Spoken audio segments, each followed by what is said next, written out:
Hi అండి. ఈరోజు నేను కాకరకాయ ఉల్లిపాయ కారం చేస్తున్నానండి. చూడండి ఎలా చేస్తానో. కాకరకాయలు శుభ్రంగా కడిగి తుడిచి పక్కన పెట్టి రౌండ్గా కొంచెం పెద్ద సైజులో రౌండ్గా కట్ చేసి లోపల సీడ్స్ తీసానండి. ఆ సీడ్స్ తీసేసి పక్కన పెట్టాను. అన్నీ అలాగే కట్ చేసుకోవాలి. చూడండి కట్ చేసి పక్కన పెట్టాను. ఈలోపు 3 ఉల్లిపాయలు తీసుకున్నానండి.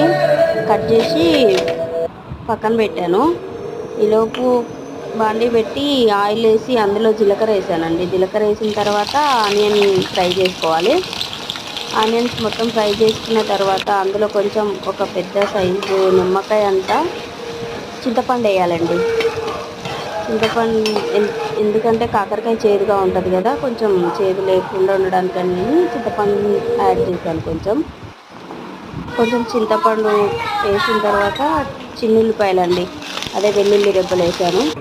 పసుపు వేసిన తర్వాత ఫ్రై చేసుకొని పక్కన పెట్టుకోవాలి. చల్లారిన తర్వాత మిక్సీ పట్టుకోవాలండి. అందులో ఉల్లిపాయలలో కారమను గల్లుప్పు వేసి మిక్సీ పెట్టి పక్కన పెట్టానండి. ఈలోపు ఈ ఆయిల్లో ఇంకొంచెం ఆయిల్ వేసేసి కాకరకాయలు ఫ్రై చేసుకోవాలండి. ఇంకా అలా ఫ్రై చేసేసుకోవాలి. మొత్తం ఆయిల్లో వేసి డీప్ ఫ్రై చేసుకోవాలి. డీప్ ఫ్రై అయిన తర్వాత చూడండి 1 మినిట్ అయిన తర్వాత డీప్ ఫ్రై అయిపోయినాయి. తీసి ఒక బౌల్లో వేద్దాము. బౌల్లో అయిపోయింది. కొంచెం చల్లారిన తర్వాత ఈ స్టఫ్ ఉంది కదా అండి, స్టఫ్ అందులో పెట్టేయడమే. రౌండ్గా కట్ చేసినాం కదా, అందులో పెట్టేసి మొత్తం అలానే పెట్టుకోవాలండి. ఇంకా అన్నిట్లో ఫిలప్ చేసి అట్లా అదే ఆయిల్లో కొంచెం ఆయిల్ వేసి కొంచెం హీట్ అయిన తర్వాత పోపు గింజలను కరివేపాకు వేసి ఈ కాకరకాయ ముక్కలన్నీ అందులో వేసేయడమే. ఇంకా ఆనియన్ పేస్ట్ ఉంటుంది కదండి, అది వేస్ట్ చేయకుండా అది కూడా అందులోనే వేసేయండి. వేసేసి మొత్తం నీట్గా కలుపుకోండి. కలిపి 1 మినిట్ అట్లా బాయిల్ అయిన తర్వాత చూడండి కాకరకాయ ఉల్లిపాయ కారం రెడీ అయిపోయింది. చూడండి బాగుంది కదా, మంచిగా వచ్చిందండి. చూడండి మీరు కూడా ట్రై చేయండి ఒకసారి.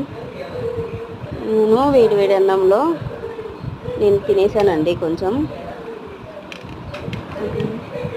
వేడి రైస్ వేసుకొని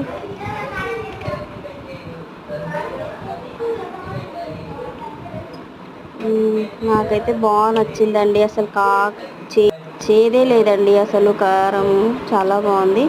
చేదు అస్సలు లేదు. మీరు కూడా ట్రై చేయండి. ఆ కాకరకాయలు మా చెట్టువేనండి, అందుకని నేను ఇంట్లో ఉన్నాయి కదా అని ట్రై చేశాను. బాగుందండి.